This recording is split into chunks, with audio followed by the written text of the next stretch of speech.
Assalamualaikum warahmatullahi wabarakatuh. Apa kabar rekan-rekan? Semoga hari ini kita selalu dalam lindungan Allah Subhanahu wa Ta'ala. Pada kesempatan kali ini kita akan membahas tentang unsur-unsur hadis. Suatu hadis harus memenuhi 3 unsur.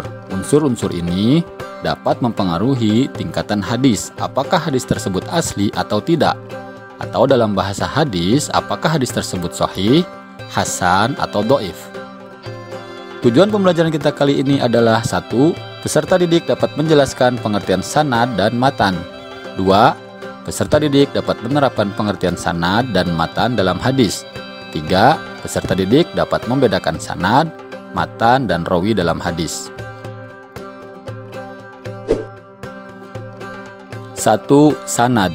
Secara bahasa, sanad berasal dari kata sanada yang berarti penggabungan sesuatu ke sesuatu yang lain. Di dalam susunan sanad terdapat banyak nama yang tergabung dalam satu rentetan jalan. Sanad bisa juga berarti al-mu'tamad atau pegangan atau tempat bersandar, tempat berpegang, yang dipercaya atau yang sah. Sanad diartikan sebagai sandaran karena sanad hadis merupakan sesuatu yang menjadi sandaran dan pegangan.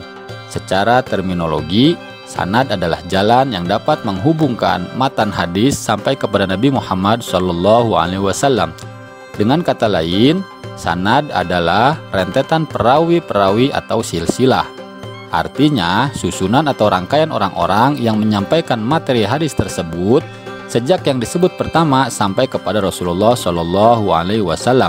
Dengan pengertian ini, maka sebutan sanad hanya berlaku pada serangkaian atau banyak orang, bukan dilihat dari sudut pribadi secara perorangan. 2. Matan. Matan berasal dari bahasa Arab yang terdiri dari huruf ma, ta, dan na. Matan memiliki makna tanah yang meninggi atau punggung jalan atau bagian tanah yang keras dan menonjol ke atas. Secara terminologis, istilah matan dalam ilmu hadis adalah redaksi atau sabda Nabi Muhammad SAW atau isi dari hadis tersebut. Matan ini adalah inti dari apa yang dimaksud oleh hadis. Apabila dirangkai menjadi kalimat matnul hadis, maka definisinya adalah alfazul hadis allati tataqawwamu biha al-ma'ani, yaitu kata-kata hadis yang dengannya terbentuk makna-makna. Matan hadis terdiri dari 2 elemen, yaitu teks atau lafal dan makna atau konsep.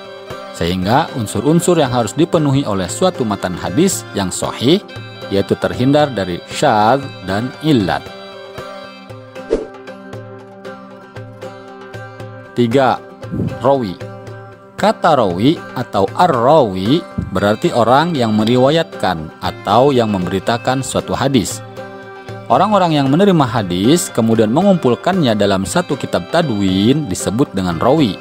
Perawi dapat disebutkan dengan mudawwin atau orang yang mengumpulkan. Sedangkan orang-orang yang menerima hadis dan hanya menyampaikan kepada orang lain tanpa membukukannya disebut sanad hadis. Jadi, setiap sanad hadis adalah perawi pada setiap tabaqah atau generasinya. Tetapi, tidak setiap perawi disebut sanad hadis karena ada perawi langsung yang membukukannya. Pada silsilah sanad, yang disebut sanad pertama adalah orang yang langsung menyampaikan hadis tersebut kepada penerimanya. Sedangkan pada rawi, yang disebut rawi pertama ialah para sahabat Rasulullah SAW. Dengan demikian, penyebutan silsilah antara kedua istilah ini, baik sanad dan rawi, berlaku kebalikannya. Artinya, rawi pertama sanad terakhir dan sanad pertama adalah rawi terakhir. Syarat-syarat rawi. Rawi adalah orang-orang yang memindahkan hadis dari seorang guru kepada orang lain dengan membukukannya ke dalam suatu kitab hadis. Syarat-syarat rawi antara lain adalah adil. Adil dalam konteks studi hadis berbeda dengan adil dalam konteks persaksian atau hukum.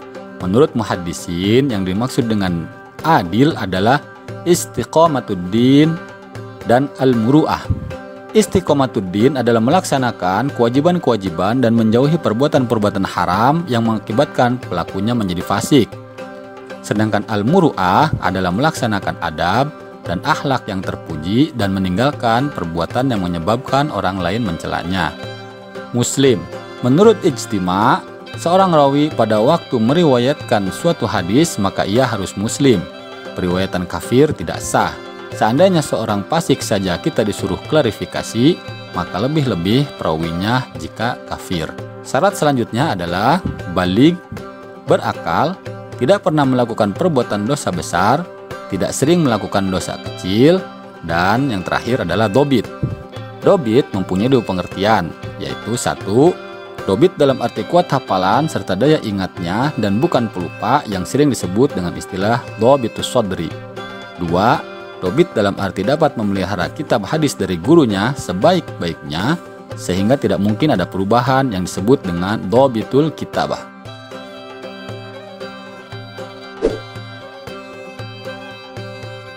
Memahami pengertian rijalul hadis. Para perawi hadis disebut juga rijalul hadis. Untuk dapat mengetahui keadaan para perawi hadis itu terdapat suatu ilmu yang disebut dengan ilmu rijalul hadis, yaitu ilmu yang membahas para rawi hadis baik dari kalangan sahabat maupun tabi'in dan orang-orang sesudah mereka. Dalam ilmu rijalul hadis ini dijelaskan tentang sejarah ringkas para rawi hadis dan riwayat hidupnya dan madhab yang dianut serta sifat-sifat rawi dalam meriwayatkan hadis. Kitab-kitab yang disusun dalam ilmu ini banyak macamnya. Ada yang hanya menerangkan riwayat singkat dari sahabat Nabi dan ada juga yang menerangkan riwayat hidup rawi secara lengkap. Ada juga yang menjelaskan para rawi yang dipercaya atau sikoh saja. Ada yang menerangkan riwayat-riwayat para rawi yang lemah-lemah atau para mudallis atau para pembuat hadis maudhu. Dan ada yang menjelaskan sebab-sebab dicatat dan sebab-sebab dipandang adil dengan menyebut kata-kata yang dipakai untuk itu serta martabat-martabat perkataan. Orang pertama yang menyusun kitab riwayat ringkas para sahabat ialah Imam Al-Bukhari yang wafat pada tahun 256 Hijriah.